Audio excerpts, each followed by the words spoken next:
कर्जमाफीचा खुळखुळा, अटी शर्तींची खेळी, 39 लाख शेतकऱ्यांचा बळी। महाराष्ट्रातील लाखो शेतकरी सध्या कर्जाच्या ओझ्याखाली दबलेले आहेत। निसर्गाची अवकृपा, उत्पादन खर्चात झालेली प्रचंड वाढ, शेतीमाला मिळणारे कमी दर आणि वाढत जाणारी कर्जाची रक्कम यामुळे अनेक शेतकरी आर्थिक अडचणीत सापडलेत। अशातच महायुती सरकारनं पुण्यश्लोक अहिल्यादेवी होळकर शेतकरी कर्जमाफी योजना जाहीर केली आणि राज्यातील शेतकऱ्यांना मोठा दिलासा मिळण्याची भावना निर्माण झाली। अनेकांच्या चेहऱ्यावर आशेचं हास्य उमटलं। आता तरी कर्जाच्या ओझ्यातून मुक्ती मिळणार अशी आशा लाखो शेतकऱ्यांना लागली होती। पण सरकारच्या अटी शर्ती समोर आल्यानंतरच चित्र काहीसं वेगळंच दिसू लागलं। सरकारकडून सांगण्यात येते की या योजनेमुळे तब्बल 55,72,000 शेतकऱ्यांचा सातबारा कोरा करण्यासाठी 36,000 कोटी रुपयांची तरतूद करण्यात आली आहे। मात्र शासन निर्णय समोर आल्यानंतर या कर्जमाफीच्या अनेक अटी आणि शर्तींवरून मोठा वाद निर्माण झालाय। ही सरसकट कर्जमाफी नसून सरकार केवळ कर्जमाफीचा खुळखुळा वाजत असल्याच्या भावना सर्वसामान्य शेतकऱ्यांकडून चावडी आणि गावाच्या कट्ट्यावरून रंगू लागल्यात। नेमकं प्रकरण काय आहे, चला संपूर्ण आकडेवारीसह समजून घेऊयात। नमस्कार, मी स्नेहल चौधरी, आपण पाहतात LS मराठी। राज्यातील शेतकऱ्यांची कर्जमाफी करण्याचा शासन निर्णय झाला आणि राज्यातील लाखो शेतकऱ्यांच्या चेहऱ्यावर आनंदाचं हास्य उमटलं। मात्र हे हास्य फार काळ टिकू शकलं नाही। कर्जमाफीसाठी काही अटी आणि शर्ती समोर आल्या आणि शेतकऱ्यांचे चेहरे पुन्हा पडले। कारण राज्य सरकारनं 30 सप्टेंबर 2025 पर्यंतचे 2 लाख रुपयांपर्यंतचे पीक कर्ज माफ करण्याचा निर्णय घेतला। म्हणजे ज्या शेतकऱ्यांचे मुद्दल आणि व्याज मिळून एकूण कर्ज 2 लाख रुपयांच्या आत आहे, त्यांचं संपूर्ण कर्ज माफ केलं जाणार आहे। सरकारच्या आकडेवारीनुसार अशा शेतकऱ्यांची संख्या 16,48,000 आहे। याचा अर्थ 55 लाखांहून अधिक लाभार्थ्यांचा दावा केला जात असला तरी प्रत्यक्षात पूर्ण कर्जमुक्त होणारे शेतकरी केवळ 16,48,000 आहेत। यासाठी सरकारला 14,754 कोटी रुपयांचा खर्च अपेक्षित आहे।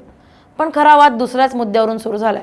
त्यामुळे सरकार जरी 55 लाख शेतकरी कर्जमुक्त होणार असल्याचा दावा करत असलं तरी अटी शर्तींच्या खेळीत तब्बल 39 लाख शेतकऱ्यांचे बळी घेतल्याचं समोर आलंय। त्यामुळे हा केवळ कर्जमाफीचा खुळखुळा असल्याचं भावना शेतकऱ्यांमधून उमटतीये। सरकार जरी 55,72,000 शेतकऱ्यांचा सातबारा कोरा करण्याचा दावा करत असलं तरी प्रत्यक्षात यातून विविध कारणांनी 39 लाख शेतकऱ्यांना वगळण्यात येणार आहे। त्यामुळे प्रत्यक्ष कर्जमाफी केवळ 16,48,000 शेतकऱ्यांचीच होणार आहे। प्रामुख्याने 2019 साली कर्जमाफीचा लाभ घेतलेल्या जवळपास 32 लाख शेतकऱ्यांना यामधून वगळलं जाणार आहे। त्यानंतर 2 लाख शेतकरी असे आहेत ज्यांचं कर्ज हे 2 लाखांच्या पुढे, तर 4 लाख शेतकरी असे आहेत त्यांनी 30 सप्टेंबर 2025 पर्यंत कर्ज घेतले। त्यामुळे सर्व मिळून 39 लाख शेतकरी अटी आणि शर्तींच्या खेळीचे बळी पडल्याचं दिसून येत आहे।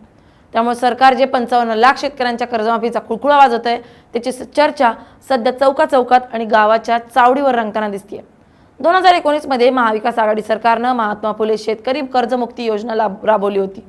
त्या योजनेचा लाभ घेतलेल्या शेतकऱ्यांची संख्या तब्बल 32,29,000 इतकी आहे। यातील अनेक शेतकरी आज पुन्हा कर्जबाजारी झालेत।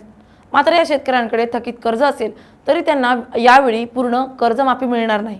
त्यामुळे हा सर्व शेतकरी वर्ग सध्या चिंतेत आहे। सरकारने अशा शेतकऱ्यांसाठी केवळ 50,000 रुपये देण्याचं निश्चित केलं। म्हणजे एखाद्या शेतकऱ्यावर आज 1.5 लाख, 2.25 लाख आणि 2 लाख रुपयांपर्यंत कर्ज असेल तरी त्याला संपूर्ण कर्जमाफी मिळणार नाही, त्याला फक्त 50,000 रुपयांची मदत मिळेल। या निर्णयामुळे 29,000 शेतकऱ्यांना मोठा फटका बसणार असल्याचा दावा शेतकरी करतात। 2019 मध्ये कर्जमाफी घेतली म्हणून आज पुन्हा संकटात असलेल्या शेतकऱ्याला कमी मदत देणे हा अन्याय असल्याचा सूर शेतकरी वर्गात उमटतोय। कारण कर्जमाफी झाल्यानंतर मागील काही वर्षात दुष्काळ, अतिवृष्टी, गारपीट आणि शेतीमालाचा पडलेल्या भावामुळे शेतकरी पुन्हा कर्जबाजारी झालाय। याशिवाय नियमित कर्जफेड करणाऱ्या शेतकऱ्यांनाही या योजनेतून फारसा फायदा मिळणार नाही। सरकारने नियमित कर्जदारांसाठी 50,000 रुपयांचं प्रोत्साहन अनुदान जाहीर केलंय। मात्र त्यासाठी सलग 2 वर्ष नियमित कर्जफेड केलेली असणं आवश्यक आहे। त्यामुळे अनेक शेतकरी या अटींमुळे लाभांपासून दूर राहणार आहेत। आता आणखी एक महत्त्वाचा मुद्दा पाहूयात। राज्यात जवळपास 2,90,000 शेतकरी असे आहेत ज्यांच्यावर 2 लाख रुपयांपेक्षा अधिक कर्ज आहे। या शेतकऱ्यांना या योजनेचा तात्काळ लाभ मिळणार नाही, कारण त्यांना आधी 2 लाख रुपयांवरील अतिरिक्त रक्कम स्वतः भरावी लागणार आहे। त्यानंतरच ते कर्जमाफीसाठी पात्र ठरतील। उदाहरणार्थ एखाद्या शेतकऱ्यावर 2.5 लाख रुपयांचा कर्ज असेल तर त्याला आधी 50,000 रुपये भरावे लागतील, त्यानंतरच उर्वरित 2 लाख रुपयांच्या कर्जमाफीचा लाभ मिळू शकतो। मात्र आधीच कर्जबाजारी असलेल्या शेतकऱ्यांना ही अतिरिक्त रक्कम आणायची कुठून हा प्रश्न कायम आहे। योजनेत 3 प्रमुख घटक आहेत।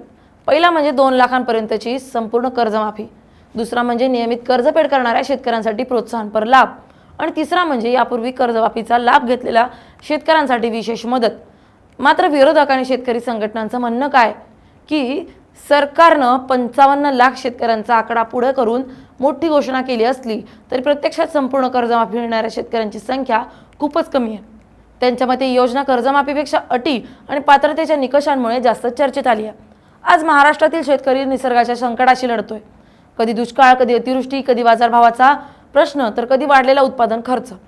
अशा परिस्थितीत शेतकऱ्याला मोठ्या घोषणांपेक्षा प्रत्यक्ष आर्थिक आधाराची गरज आहे.